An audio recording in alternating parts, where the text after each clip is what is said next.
I believe in a future where our success and our productivity are not just measured by what we do, but rather by the way we feel about what we do.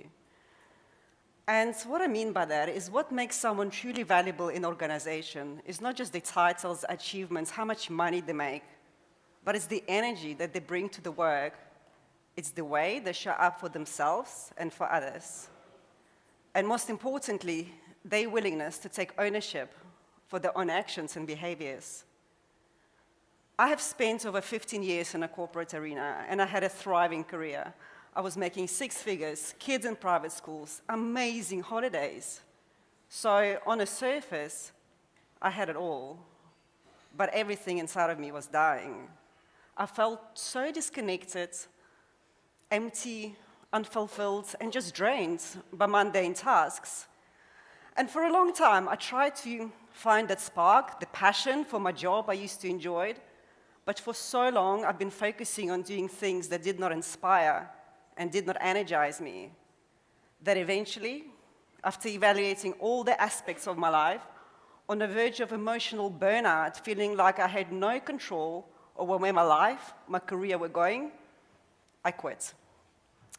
And I started a business thinking I had to do something with my life, but I really wanted to understand what was it that I was good at? What was it that set my heart and my soul on fire? And for a while, it was a lot of fun. I was my own boss. I was not accountable to anyone. I could work in my pajamas with a cup of coffee or a bottle of wine. Nobody cared. But soon, I began to realize that all I was doing is just recreating a reality similar to the one I ran away from, because I still felt unseen, unrecognized, unfulfilled. And this time, I was broke, and I was overworked. Eventually, I hit an energetic burnout. I had no energy left to give, no energy left to show up. I struggled to make even simplest decisions. And one day, I remember I came downstairs, I opened my laptop, and I forgot how to type. So for the first time in my life, I allowed myself to slow down and take a real good look at everything that was going wrong within my life, within my work, and most importantly, within myself. And what I saw clearly is that instead of fueling my vision with my energy, I was wasting my energy on all of the things that were outside of my control. I was comparing myself to others. I was judging myself for not being as successful as them. I wanted to get their approval, their validation. I wanted them to be so badly on my team that in the midst of all that, I forgot what it's like to value and believe in myself. So I decided to make some radical changes to the way I thought, to the way I felt, to the way I acted, and focus all my attention on things that mattered to me the most.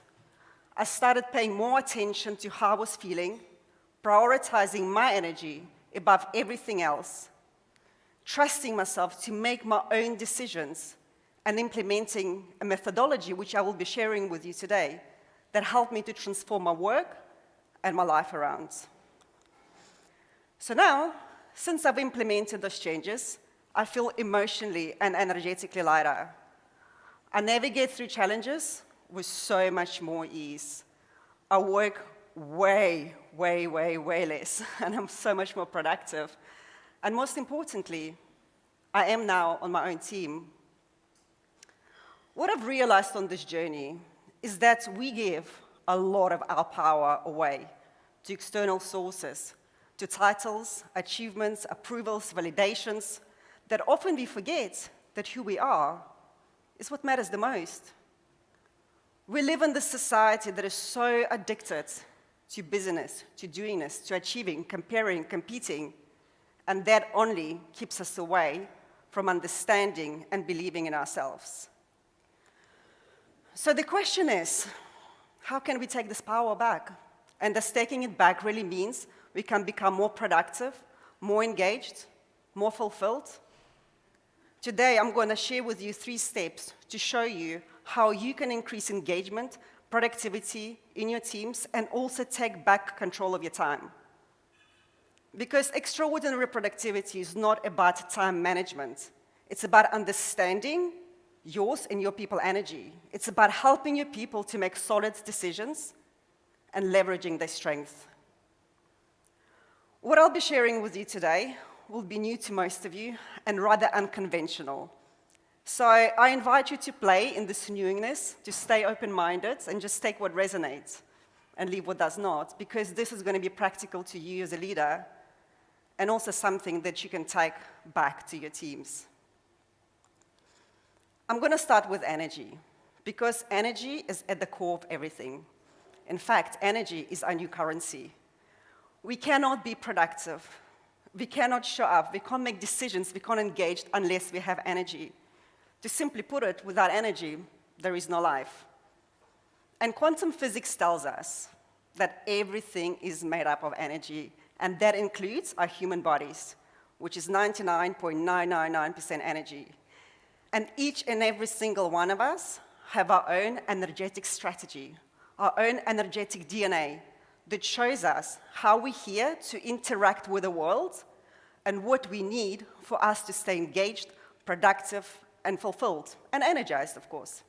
So when you understand yours and your people's energetic strategy, you will be able to help them to optimize their energy in all aspects of their career. Decision-making, relationship with each other, communication, creativity, and so much more.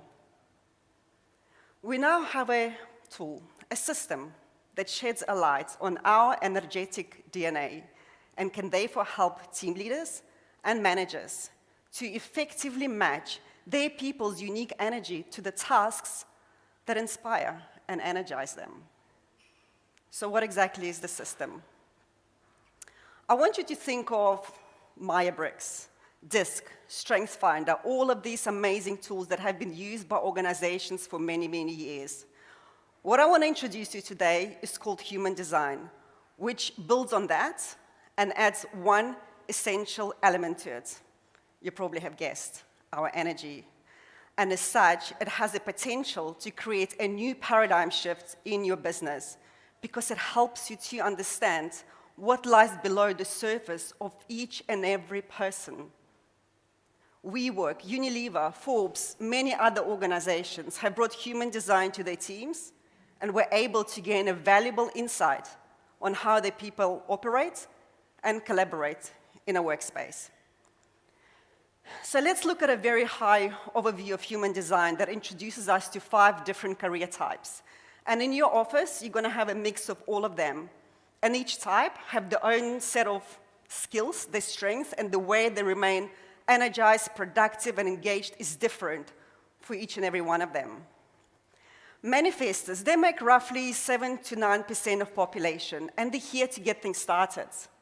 Whether it's conversations, client engagements, projects, and when they feel empowered, when they feel free to run with their ideas without waiting for validation for others to get on board with them, they have a gift of transforming their vision into reality. But these people, and you may actually know people like that in your company, maybe you are one of them, they are the people who start a lot of things and often don't have the energy or the willpower to finish any. So manifestors must be encouraged to inform others of their actions because it's going to be the other people who are going to help them to finish all of these things that they like to start and enable them to go and start something else. Generators and manifesting generators, they are majority of people. So they're roughly about 70% of generators in the world. And they are the only 2 types who have a sustainable supply of energy. So they've got this like energetic reservoir within their bodies. And therefore, when they're involved with work that they love, the work that fulfills them, that they feel passionate about, they become the true powerhouse of your organization. But give them something to do that they don't feel inspired by, they feel drained by, that they don't connect with. You can see immediately their productivity going down and their frustration goes up. Hi, I'm a generator, and I've been frustrated for many, many years. One of the key differences between those 2 types is when you have a generator, they need to be encouraged to focus on one thing only. They can't be pulled into different projects because they're just going to lose their focus. while manifesting generators are here to multitask, and boxing them into doing one thing only will slow them down and potentially even burn the circuits. Projectors, they make 18 to 22%. By the way, if anybody's adding up the numbers, they're not going to add up to 100, so my maths is not right today. Projectors between 18 to 22%, and they're here to guide us. They have a unique gift of seeing and unlocking potential in other people. But they're not here to be the doers like generators are. And if they try to keep up with generators, they will burn out. So they must be encouraged to pause frequently throughout the day, go for walks, go sit on a couch, go contemplate, wash the dishes, whatever it is that gets them away from the doingness. Because when they're well rested, when they're energized, they become so much more productive than all the other types. And last but not least, reflectors. There's only 1% of reflectors in the world. They're here to reflect to us who we are being. They're here to reflect to us the health of our organization and health of our teams. So if you want to see how aligned your company culture is with the value of your employees, put a reflector there and observe them. For reflectors to thrive, they must be in our communities that feel inspiring, that feel supportive with the people that they like and they trust. So what impact does it have on your team? The changes that we experienced in the last few years have made us look at how we work in a very, very different way. And I believe that a lot of traditional approaches will no longer work, simply because they're not focused around individuals. So for a company and for leaders to really get the best out of their people, they need to understand what lies below the surface of each and every person, because having access to this information will help you to increase engagement, increase productivity, and reduce conflict. And it's the energy that changes the game. According to Gallup research, people who focus on their strength are 6 times more likely to be engaged, and the same research established a compelling relationship between focusing on strength and productivity. Focusing on strength has also been proven to increase your health and well-being and decrease the discomforts and anxiety and stress. So the question is, why, instead of building on our strength and turn them into our genius, we turn to our weaknesses and we try to turn them into strength? Well, one of the reasons are our strengths are so natural to us, and often we don't see it within ourselves. We think if we can do it, so can everyone else. And therefore, it should become responsibility of the leaders to help their people to identify at least that one remarkable thing about them and help them to leverage that in the workplace. So how do we do that? I believe that investing in personal development of people is the key to organizational success, because it helps people to become more aware of their weaknesses, of their strengths. It helps them to take more responsibility for their own actions and behaviors. It increases their compassion, integrity, confidence, and in turn, it all leads to career progression. Spend time with your people. Ask them, what is it that they love doing? What things come naturally to them? What tasks make them feel good? For too long, we have been focusing on how people are thinking. In this future world, we have to start paying more attention how people are feeling.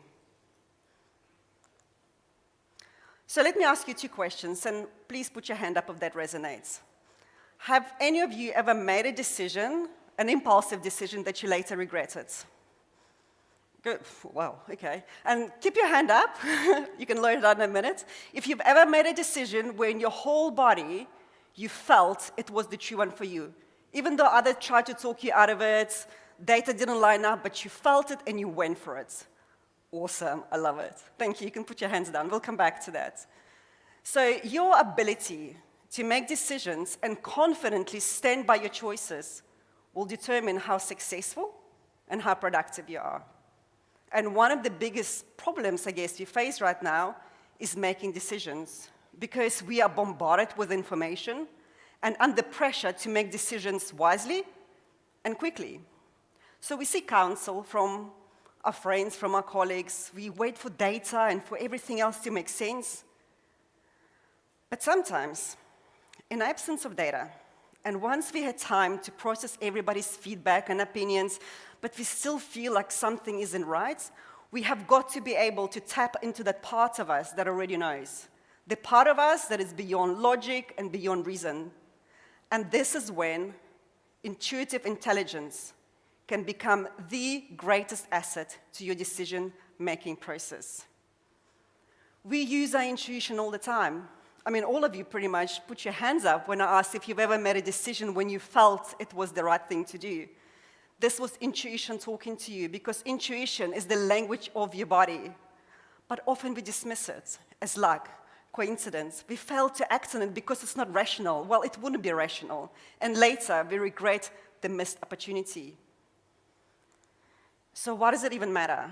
But before I jump into it, I just want to get very clear and say I'm not dismissing facts and data. It's still very important, especially when the data is known, when the environment doesn't really change much, or when you've got a lot of experience in a certain arena. But when there's ambiguity in data, when the environment keeps on changing, and especially decisions that are focused around people, this is when combination of logic and intuition can become super powerful, because it helps your people to become more innovative. It ignites their creativity, enables them to make decisions quicker, and also helps them to anticipate changes ahead of time.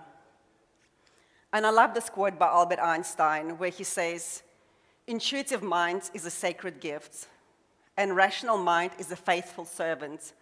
We created society that honors the servant and forgotten the gift." So the big question I get asked a lot, what do I do to become more intuitive? The good news is there's nothing we need to learn, but there is quite a bit we need to unlearn. Because trusting our intuition can be really, really hard, as we've been educated to be very, very logical, very rational. The first rule is to slow down. We live in this high-paced society that we can't even hear ourselves think. You can't be on autopilot, constantly doing, constantly being busy, running from meeting to meeting, and being creative and being intuitive. When you slow down physically, energetically, you speed up. And you can also then get an ability to tap into your subconscious mind that processes 27,000 times more data than your logical mind. So all of a sudden, you have access to all of the information that you were consciously not even aware of. Encourage your people to pause, slow down, especially if they're faced with challenges, if they don't know what's next. Instead of running from meeting to meeting, Googling, researching, encourage them to go for a walk, to sit quietly, because it's during those moments that they're going to have those breakthrough moments. You know, like sometimes you're like singing in a shower, or washing the dishes, walking your dog, and you get this like revelation. Those revelations are available to us all the time, but we have to learn how to slow down first. Meditating. This is one of the best ways to develop your intuitive muscle, because that's all intuition is, right? I mean, if you decide to get a six-pack, you're not just going to go to the gym, do one crunch, and say, the shit doesn't work. You will carry on persisting with it. Same as with meditation. If you persist with it, you tap into your inner knowingness, where you know something without even knowing how you know that. It can come as a nudge, as a whisper, as a feeling. Imagine how much time you can save in your day when you know the next right step for you to take, the next right decision for you to make. And finally, human design authority. So we briefly touch on human design and how it can help us to optimize our energy in all aspects of our lives. The reason I love human design, and I use it on myself, or with myself every single day, with my clients, is that it gives us a very practical and tangible way to understand how our people are genetically wired to make decisions, because we are all very different. Earlier, when I asked you if you've ever made an impulsive decision and later regretted it, over 50% here, what in human design we call have an emotional authority. So when you're faced with the choice, with the decision, your body actually goes through a chemical process you ride an emotional wave. It doesn't matter what the emotion is. It can be excitement, frustration, anger, sadness, whatever it is. But making decisions at the height of this emotional wave will often lead to regret. It's easy to hide behind the data, to hide behind the facts, and ignore that nagging feeling in our body. But in my opinion, when we ignore this nagging feeling, like Albert Einstein said, we ignore our sacred gift. So just to wrap this up, guys, this is the formula for the new age of productivity. It's understanding and optimizing your energy, understanding how to leverage strength, and helping your people to make decisions. I know what it's like to run on empty, and I know what it's like to feel unheard, unseen, unfulfilled. And this is why I'm so grateful to be with you today to share what has completely transformed my life and my work around. And I'm going to leave you with one little last nugget. One of my favorite quotes by Henry Ford, where he said that the only thing that is worse than developing your people and have them leave is not developing people and having them stay. And I'm just going to add to this and to say that in this new paradigm of business, personal development of people should become priority of any organization. Because if you don't do that, we're going to be solving exactly the same issues year after year after year and just assigning different labels to them. But the key thing here to understand is we don't get in life what we want. We get in life who we are. And what I mean by that is, before we develop anyone else, we have to start with ourselves first. Thank you.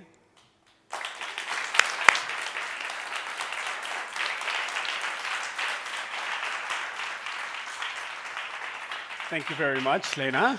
Can we pull the slide on the screen? I saw there were still some real estate questions on there. Maybe some energetic questions now popped up. But I also got one myself because probably a human being, just like all of you, when you see those 5 persona on the screen, right? You start plotting yourself, maybe some team members up there, and you immediately think, yeah, I'm that type of guy, and I kind of hate working with the other types of people, but especially if you're a manager and you want to bring out the best of people, make them something they love, how do you suggest dealing with that, knowing you are maybe an innovator, but also working with the other people on the list, although it can be so energy draining, and that's exactly what you said we shouldn't be doing. Yeah, so I think, when you become more aware of others' needs, you become more accepting. That's at least what I found. So if you know that this person, like projectors we spoke about, they really need to be able to pause throughout the day. So if you know that this person doesn't have sustainable energy and pushing them can only actually impact their performance, you will understand their needs, and I think you'll become more compassionate. You'll develop more compassion for themselves and also for yourself, right? Because we often beat ourselves up for being impatient, for being judgmental, and we don't practice compassion for ourselves. So I think self-compassion is probably the best thing we can ever do for ourselves.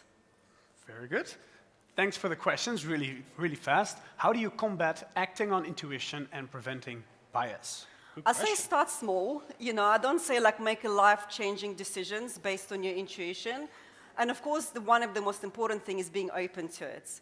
It's not for everyone. I mean, some people just completely don't resonate with it, and that's what I say, take what resonates. But if there is some curiosity, I always say start small. Let's say your friend asks you for dinner, check with your body, check with your feeling, do I really want to do this?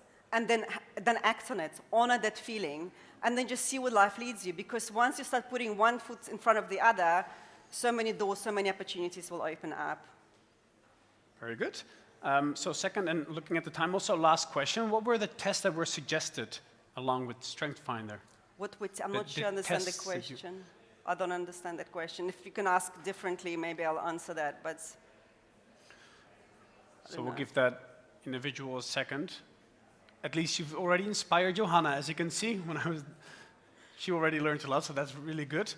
So I do not see additional questions coming in. When I discovered I was a projector, I just changed relationship to myself. Oh, I'm glad you know your energy type, Johanna. Well done. So I think we've got now the additional info. Thank you. People are fast. That's good. So how can we slow down when there's too much to do and you're feeling burned out? Well, I mean, we can agree that by doing more, it doesn't mean you're going to be more productive, especially if you're burnt out. So, you know, when you slow down, as I mentioned before, you're able to tap into a different state of you, different state of consciousness that will help you to finally start finding those clues and the answers as what to do next. We can spend 10 hours a day doing something and not achieve anything, or we can work 1 hour a day and we can achieve so much more. Very good. Thank you very much. Lena Thompson, ladies and Most gentlemen. welcome.